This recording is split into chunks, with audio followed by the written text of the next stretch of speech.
Oh, good morning, good afternoon, good evening, Jar of Marble dwellers and Jar of Marble curious. My name is Linda and this is Jar of Marbles and I'm Bob. Hello, Bob. It's good that you're here. I know.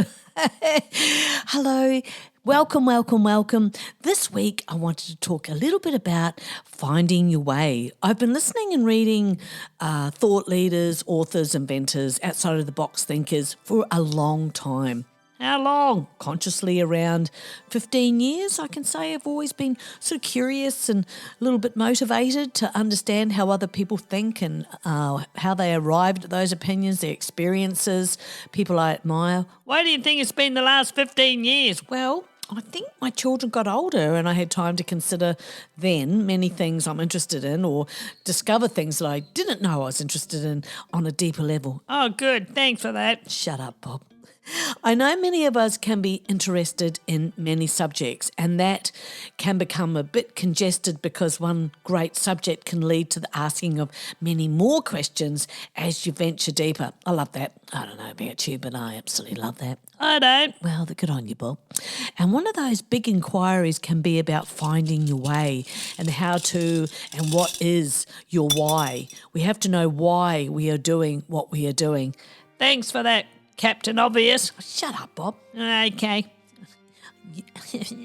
How many people who are out there grinding in their jobs know why they're doing it? Easy, I know this one. Well, come on, tell me. Well, they're doing it for money. No, Bob, I mean actually doing a job that they really enjoy or a career or their own business or, a job.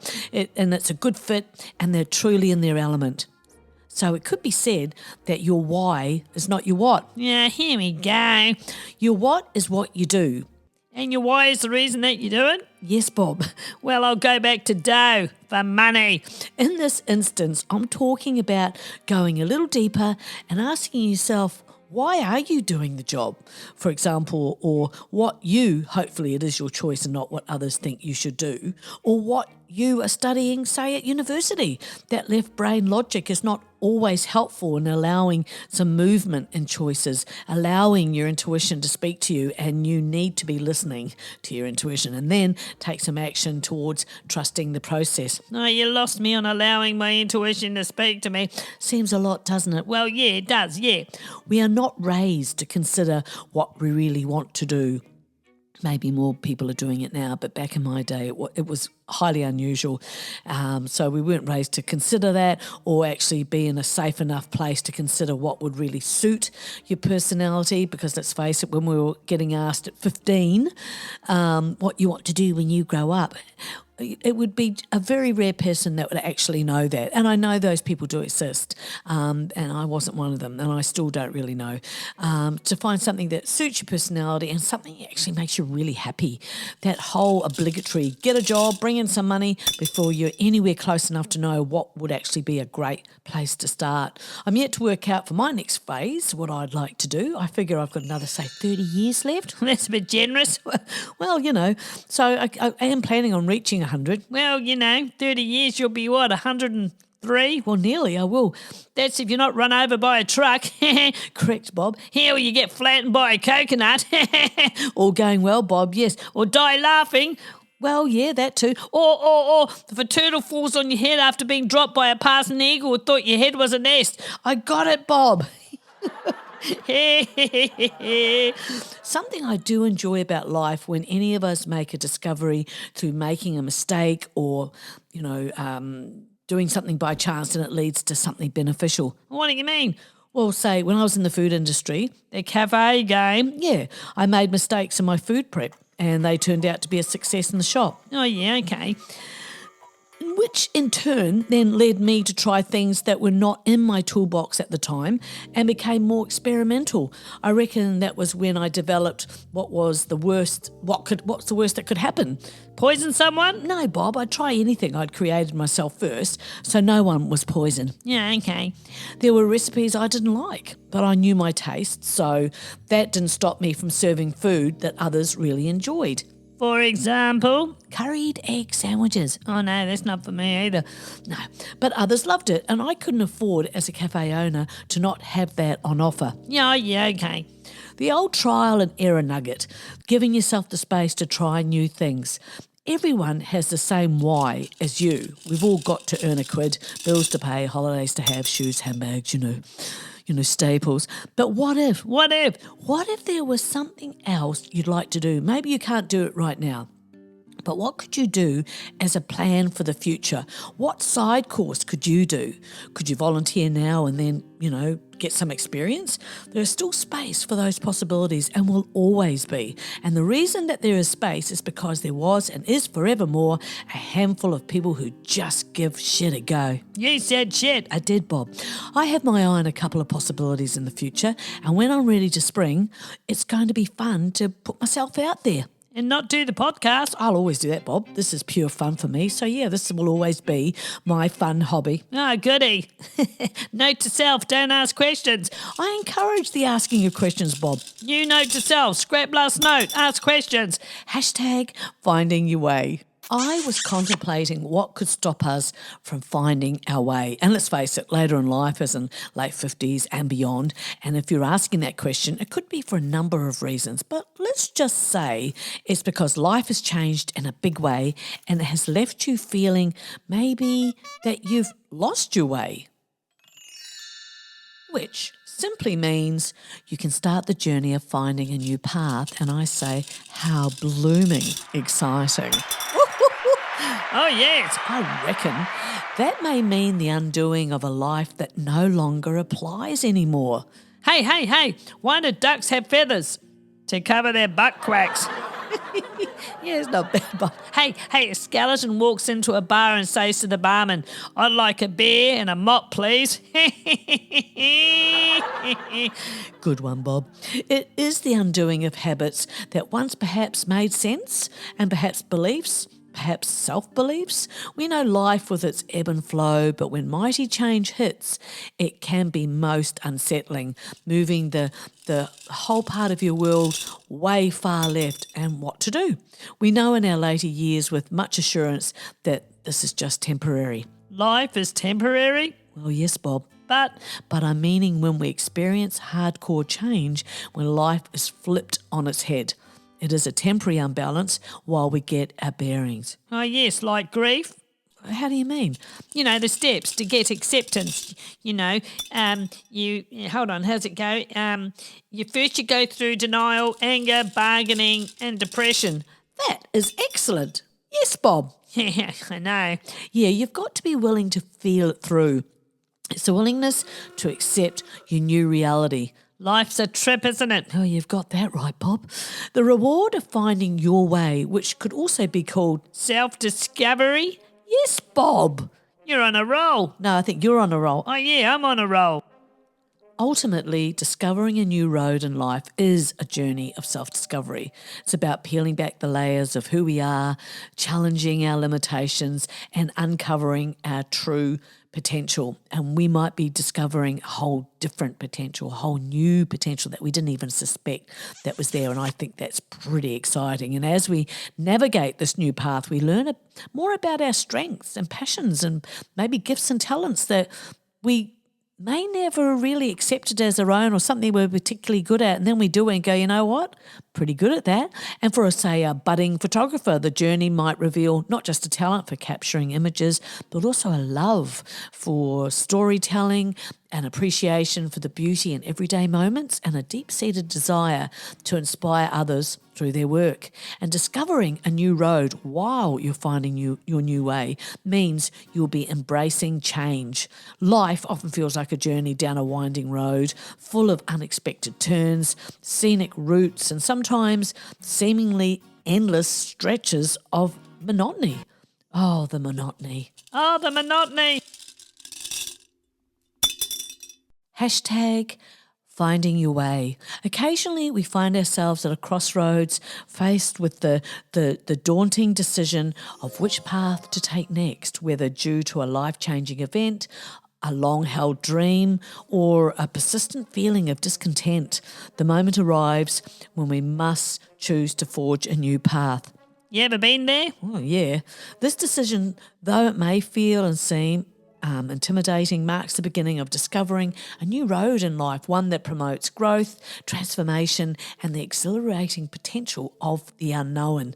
Now, that's only going to be exciting for those that kind of like the unknown, but also people can surprise themselves, and I've seen that. I've seen it too often in my life, people that will say, oh, no, I don't like change and I don't like the unknown, only to find that they're really, really good at it and they're fantastic with change. They pivot and create new paths and lives for themselves, which I think is wonderful. New directions can also be an explosion of change that embodies change that we need to know. And often what we find out is not great, but long term, you know the truth, the catalyst for change.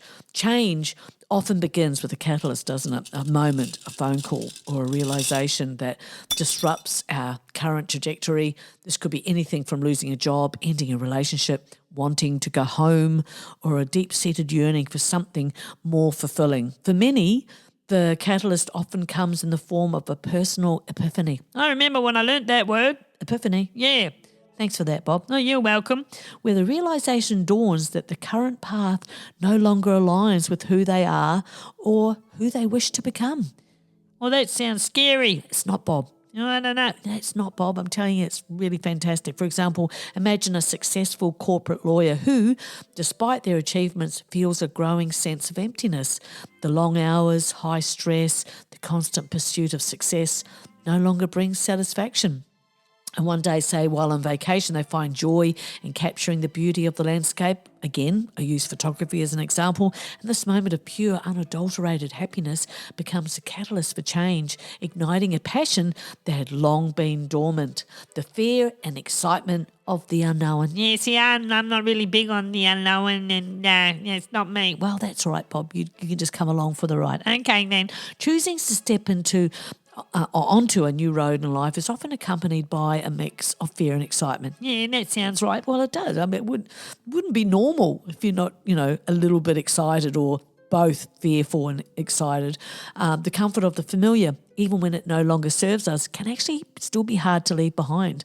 The uncertainty of what lies ahead can be paralysing, making the new path seem fraught with risks and potential failures.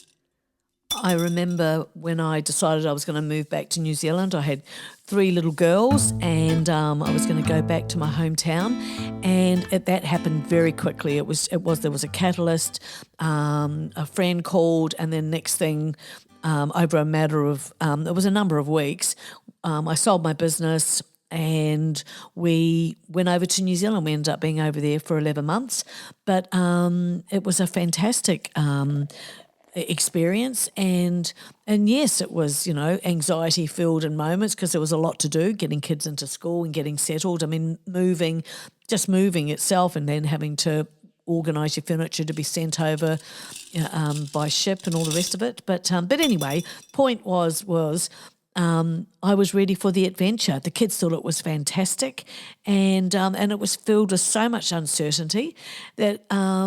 But it was also really, really exciting, and the possibilities were huge. And as it turned out, I had the most amazing time there, and the things that I got to experience I wouldn't have experienced had I not made the trip. Hey, what's a moth's life motto? Always look on the bright side of life. Bright side, get it? Yeah, I do. Good on you. # finding your way. It is uncertainty that always holds the promise of excitement and possibility. Lordy, really? Yes, Bob. A new road offers the opportunity to redefine ourselves, to explore interests and passions we may have neglected, and to grow in ways we never imagined. And if you've gone through this, you'll be nodding your head going, yep. So this is a little bit more for the people that might be on the fence going, I really would like to do that, but I feel really scared. I'm just here to say that's normal. And also a lot of that fear too is just excitement. It's a chance to rediscover good old-fashioned happiness. Oh, yeah. It's bliss. It's bliss. It is, Bob. Yeah, and find purpose and create a life that resonates with our true sense of who we are. Finding your way could mean starting again. I got thinking about some modern tips. Up-to-the-minute tips, I suppose. Yes, Bob, tips for considering a new beginning at any age. Big or small, it's beneficial to start somewhere. In today's rapidly evolving world, the concept of starting over, whether personally or professionally, family has become more feasible and empowering than ever before. Unlike previous generations, modern tools, mindsets, and societal shifts have made it possible to reinvent oneself at any stage of life. I just love that. I find that invigorating. Whether you're transitioning careers, moving to a new city, or pursuing a passion that's long been on the back burner, here are some everyday tips to help you navigate the journey of starting anew. I was having a yarn yesterday with a friend who was looking at getting out of a long marriage that has been a bad one for a long time, and she's hung in there because she wanted the kids to at least start high school. And then when they were leaving high school, she thought she might leave when they went to uni. And then then it was going to be when one of them had finished at TAFE, or after they got married, or then after they had their babies. So many decades later, she's seriously contemplating getting as far away as possible. Her mental health depends on it. For some, embracing lifelong learning is the obvious next step. Maybe you need to update some certificates. Engaging in continuous learning for some not only enhances your skill set, but also gets you and keeps your mind agile and adaptable. I started getting back into education in my late 40s, into my 50s, and it did open up such an interest in learning, not just conventional certifications, but what did open doors for me was not only the education and the certificates that I got, but it was just my curiosity was opened up, and it really opened up my confidence in ways that in regard to, say, the jobs that I applied for, would never have applied for them. And now, I think educating myself in so many different subjects, just for the joy of it, has been incredibly beneficial. And who knew? Yeah, who knew that you're a nerd? I am, Bob. As we all know, there are platforms that hold courses on virtually any subject, often at low or no cost. A tip I've found that has helped is to dedicate each time to learning something new, whether it's a part of a professional certification or a hobby, reading a book. Anywho, continuous education can open doors and keep your knowledge current. 2, leverage technology and social media. Technology can be a powerful ally in starting over. Social media platforms, professional networking sites like, say, LinkedIn, and various apps can connect you with new opportunities, communities, and the biggie, knowledge. When my husband was running his successful performance workshop, which he'd been doing so for over 40 years, decided to bring him into the 21st century, get him Facebooked. His work was in demand, and I took it upon myself to video the dyno tuning and take lots of photographs and engine builds and all the different cars. Yes, some fantastic cars and classic cars and hot rods. Many of his clients had hot rods, specialised vehicles, and it soon became evident that people were enjoying the page. They were enjoying seeing their cars on the page, displaying his work, and in turn, happy customers. While doing that and doing it regularly without fail, we soon created a following and a place for people to ask questions, make bookings, and interact. Myself, without thinking too much about it at the time, I had learnt skills about maintaining content, maintaining presence, creating content, photographs and videos, and quickly became an important part of the business. So the tip there for me is for you, is there something you could do? Is there a business that you could help with in regard to the content? Just do it to see where it takes you, if only just to get the experience. Also, I would say cultivate a growth mindset. The growth mindset, as popularised by psychologist Carol Dweck, is the belief that abilities and intelligence can be developed through dedication and hard work. This mindset fosters resilience and a love of learning, which are crucial when starting afresh. Practice seeing challenges as opportunities to grow. Reflect past experience where perseverance leads to success, and apply those lessons to your current journey. I would also recommend building a support network. Surround yourself with supportive friends, mentors, and different communities. Starting over can be daunting, but having a support system really helps with advice and emotional backing. But not everyone has that. Well, yeah, true. And I was one of those people and did it anyway. And honestly, with the mindset of give it a go, it really wasn't about being a great success or any kind of success. It was just giving things a shot and trying something different to see if it worked out, and great if it did and great if it didn't. But you can seek out local or online groups that are aligned with your interests or goals, attend networking events, workshops and join forums. What do you call cheese that isn't yours? Not your cheese. And finding your way could mean utilising financial planning tools. Starting over often comes with financial considerations. Nothing new there.